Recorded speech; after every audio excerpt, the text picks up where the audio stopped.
Felton. Thank you very much. Call me Jack. Okay, all right, Jack. Why don't we start with the early years, okay? Go back as far as graduation from the University of Michigan, which was in 1951. Then you got a master's in 52. And then you entered the Air Force and became first lieutenant of the Air Force Strategic Air Command during the Korean War. Now, talk about your career path then and how you transitioned from the Korean War and the military to public relations with U.S. Steel and Interstate Brands. I'd be happy to. If you go back to that time period, the Korean War is on. So I finished a master's, needed to do military service, went in the Air Force and waited to go through OCS. And when I finished OCS, they assigned me to Strategic Air Command, which was I think the most active, exciting part of the Air Force anyway. And we were stationed in Spokane, Washington.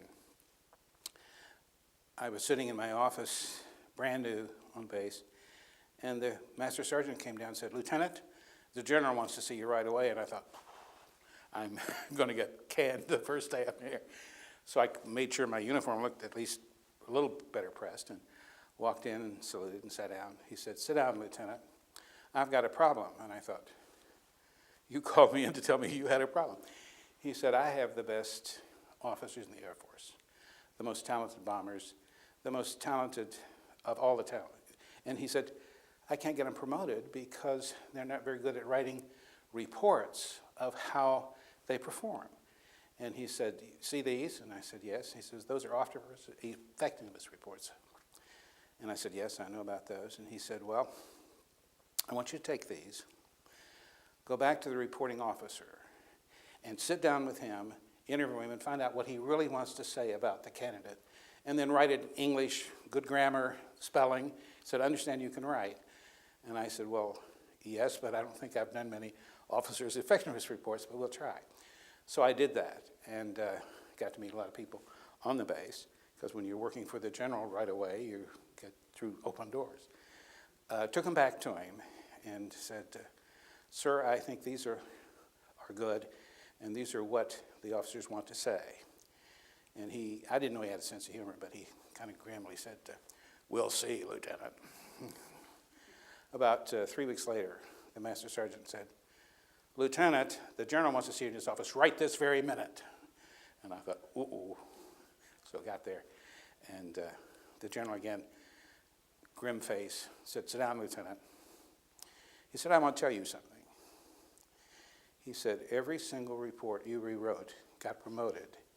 You now have a permanent job with me, and you're going to write any GD thing I want you to write. Do you understand?" And I said, "Yes, sir."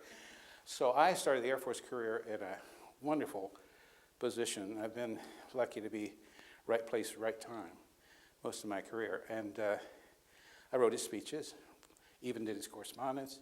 And when you have a chance that soon in your career to work with a top leader, you learn things that it would have taken years in a corporation to learn. When I got out of the Air Force, it was 57, and jobs were easy to come by.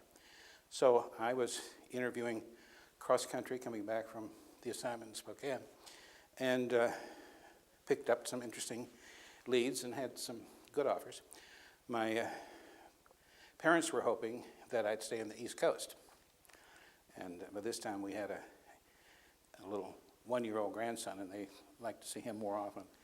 So I interviewed in Pittsburgh with U.S. Steel on a Friday, and they said, "Can you be in New York on Tuesday morning? We want you to meet the people at the headquarters staff." And I said, "Sure, I'd be glad to."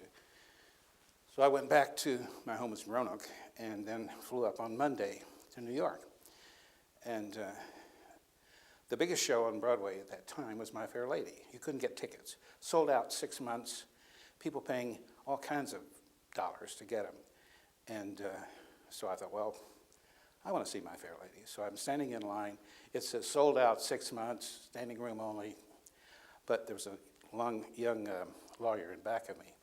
And I said, "You want to see this show?" And he said, "Yes." And I said, "Let's do what my father's done in New York lots of time. Let's watch the doorman, because the doorman that opened the limousines for people often had tickets. and often got them at the last minute. So I walked over and talked to him. I said, "Do you have tickets?" And he said, "Have a couple." And he said, "So what do you want for them?" And he said, $75. And that was a lot for a Broadway show. Was $10.80. And so I thought, well, that's too much. But we watched him. He didn't sell any tickets. Lights flashed for everybody to be inside. I walked over to him. I told the young lawyer, I said, "Get a $20 bill. We're going to see the show." Walked over, handed him a $20 bill. We sat 6-row center, critic seats for My Fair Lady. Next morning, I'm down at 71 Broadway, interview for U.S. Steel. And they're making small talk. "Well, when did you get to town, Jack?" "Last night." "What'd you do?" "Saw a show." "Well, what show did you see?" And I said, "My Fair Lady." And they said, "You didn't even know you were coming to New York till Friday. How'd you get a ticket?" And then I told them the story. Interview was very brief. I think they thought some dumb kid from Virginia can walk into New York and operate that way. And then they said, "Would I mind starting in San Francisco?" So that's the beginning. It's a crazy way to get a job interview, but go to a Broadway show. After U.S. Steel, you went on to Interstate Brands, correct? Tell us about that. Interstate Brands. I was hard away from U.S. Steel because I'd been doing a lot of product publicity for U.S. Steel and loved that part of it. In those days, a lot of public relations was doing product publicity. And the CEO of Interstate Brands, which is Wonder Bread, Dolly Madison Cake, had just gotten the contract from King Features for the Peanuts characters, for the Charlie Brown show on television. And so they needed someone that could do that kind of background. And if you recall, at Michigan was one of the few schools in the early days that recognized television was going to be part of journalism. And we had the Detroit station right on campus. So as students, we got to do shows on television that a lot of people wouldn't have gotten to do any other place else. So that was intriguing as an opportunity. It was great fun. And Charlie Brown and Lucy, you can do all kinds of things with. And Snoopy can dream he's anything. So you can imagine what you can do with speeches and presentations if you can use the Peanuts characters.